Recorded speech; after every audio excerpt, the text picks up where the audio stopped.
Sure.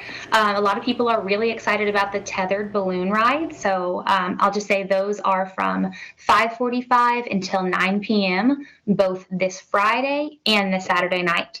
And that's just kind of like a, stand in line. We've had a lot of people asking, how do I get there? Get there early, stand in line, and you can take place in the tethered balloon rides.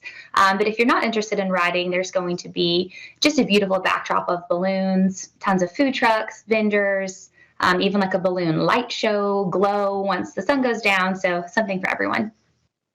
All right, wonderful, wonderful. Anything else to mention today before we wrap up?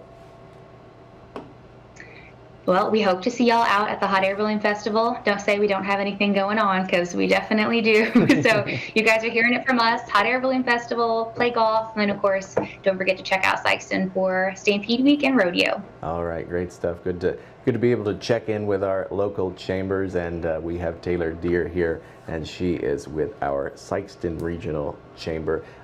Taylor, thank you so much for being here. Appreciate your time. Thank you for having me. To our audience as well, appreciate you all tuning in.